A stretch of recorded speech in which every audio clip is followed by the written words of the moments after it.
주님께서 예루살렘을 향해 가시는 길 가운데 제자들에게 어, 십자가의 길을 걸어가는 데 있어서 너무나도 중요한 한 가지의 삶을 가르쳐 주십니다. 그 삶이 바로 이 기도입니다. 기도. 십자가의 길을 걸어가는 데서는 기도 없이는 갈 수 없기 때문에 그렇습니다.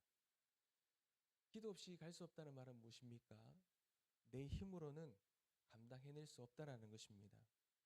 그러니 예수님은 십자가의 길을 걸으면서 늘 기도하는 모습을 제자들에게 보여주셨습니다.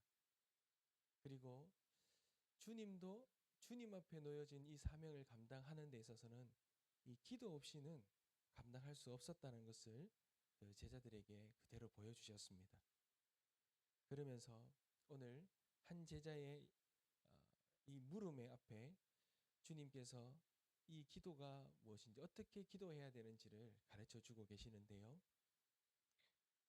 특별히 이 한 사람은 이 세례 요한이 제자들에게 기도를 가르쳐 주셨던 것처럼 예수님도 이 기도에 대해서 가르쳐 달라고 말을 하면서 세례 요한의 가르침과도 다르고 당시에 이 랍비들이 말하는 그 가르침과도 전혀 다른 새로운 가르침을 행하시던 그 주님 앞에 이 기도에 대해서 우리에게 주님이 정의하시는 주님이 가르치시는 그 기도에 대해서 가르쳐 달라고 말씀하셨습니다. 그 요구에 주님께서는 우리가 잘 아는 그 주기도문을 가르쳐 주십니다. 마태복음의 주기도문과는 조금 간략한 내용이 누가복음에는 나옵니다. 그렇지만 가장 핵심적인 부분은 동일하지요. 가장 먼저 아버지여 이름이 거룩히 여김을 받으시오며라고 신앙의 고백이 나옵니다. 그리고 네 개의 청원이 이어지죠. 나라가 임하시오며 날마다 일용할 양식을 주시고 우리 죄도 사하여 주시고 시험에 들게 하지 말아 달라고 그렇게 청원을 합니다. 이 기도가 놀라운 것은 제자들도 하나님을 아버지로 여기고 아버지께 기도를 드리는 것이기 때문에 그렇습니다.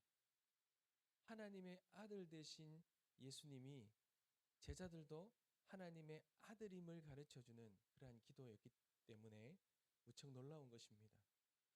사랑하는 성도 여러분, 우리가 이 기도를 할 때에 잊지 말아야 될 것은 이 기도는 우리 아버지 되신 하나님 앞에 아들 된 우리가 드리는 기도라는 것입니다.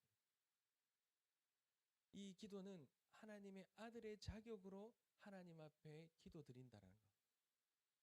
그러니 그 아들의 권세를 가지고 어쩌면 우리가 아들됨의 권세를 가지고 하나님 앞에 나아가는 기도라는 것을 우리가 잊지 말고 주님 앞에 기도할 수 있어야 됩니다.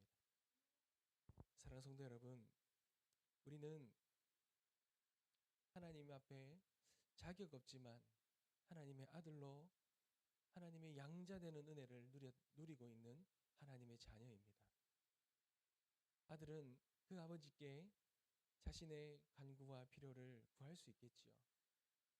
아들은 그 자녀의 그 간구를 외면하지 아니하고 그 자녀의 간구함을 듣고 응답해 줘야 합니다.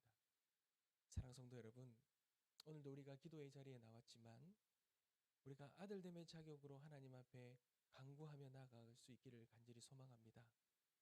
하나님은 그런 아버지의 마음으로 우리의 간구를 들으십니다. 그런데 우리가 또 놓치지 말아야 될 것은 우리가 이 기도하는 이 마음 안에 한 가지 붙들어야 되는 것이 있다라는 거죠. 주님은 한 예를 통해서 기도하면 하는 가운데 반드시 우리가 붙들어야 되는 깨달아야 되는 것을 하나 예로 들고 있습니다. 한밤중에 여행하다 찾아온 친구를 위해서 떡 세 덩이를 구워 달라는 그 한 사람. 그 사람의 요구가 외면할 수 없는데 외면할 수 없는 이유가 무엇인지 말하고 있지요. 8절입니다. 간청함을 인하여. 그 간청함에 그 간절히 아뢰는 것에 간절히 요구하는 것에 외면하지 못한다라는 것입니다. 예수님은 하나님 앞에 간절히 구하면 그 간절함 때문에 하나님이 응답해 주신다.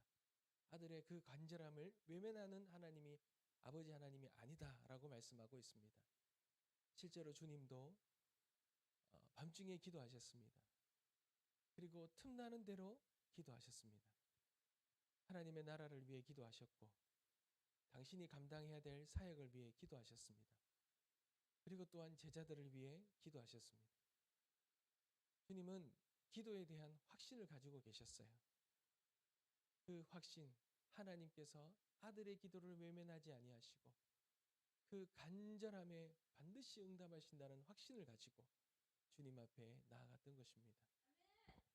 사랑하는 성도 여러분, 오늘도 그 간절함의 기도를 하나님이 외면하지 아니하시고 반드시 응답해 줄 줄 믿습니다. 우리 앞에 우리 안에 있는 그 간절함의 기도가 오늘 응답되어진 은혜를 다 누리게 되시길 주님의 이름으로 축복합니다. 그리고 한 가지 기도하는 자들에게 또 중요한 태도가 하나 있지요. 구하고 찾고 두드리라는 것입니다. 구하고 찾고 두드리면 하나님께서 찾게 되고 열리게 되는 그러한 은혜를 주시겠다라는 것입니다. 왜 그렇습니까? 기도를 들으시는 분이 우리 아버지시기 때문에 그렇습니다.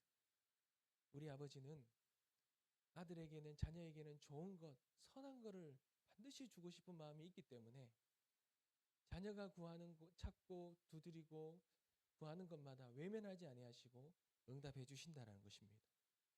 다만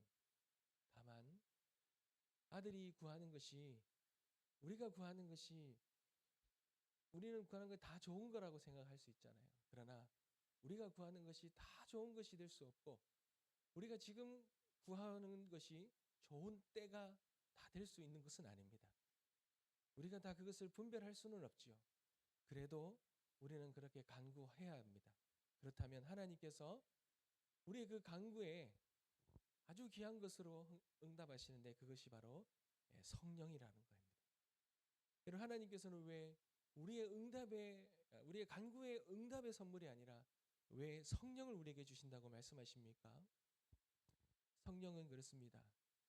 가장 우리 가운데서 하나님의 뜻을 분별하고 하나님이 무엇을 원하시는지를 깨닫게 하시는 것이 바로 성령입니다. 그러니 우리는 때로는 우리의 욕심과 욕망으로 구할 때가 있겠죠. 우리가 원하는 것을 원하는 때에 이루어지기를 그렇게 구할 때가 있겠죠. 그러나 기도하는 가운데 하나님께서는 우리에게 성령의 은혜를 통하여서 우리가 구하는 것이 정말 하나님이 원하시고 우리 가운데 우리의 인생에 너무나도 귀하고 복된 것인지 아닌지를 성령을 통해서 깨닫게 해주십니다. 그리고 하나님의 때를 인내할 수 있게 하시고 하나님께서 진정으로 원하고 바라는 것을 구하는 은혜를 주시는 것이 바로 성령이기 때문에 그렇습니다.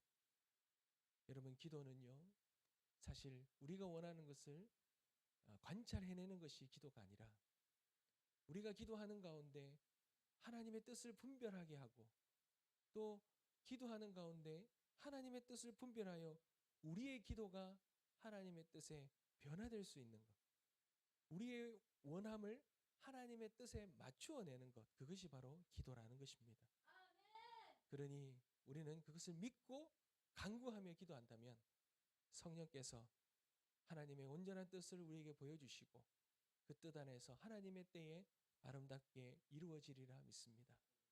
우리의 힘과 우리의 노력만으로 살아갈 수 없는 이 신앙의 길 가운데 우리 아버지 되신 하나님께서 우리의 기도를 들으시고 우리의 기도가 하나님의 뜻에 합하여 반드시 응답의 은혜를 주실 줄 믿습니다.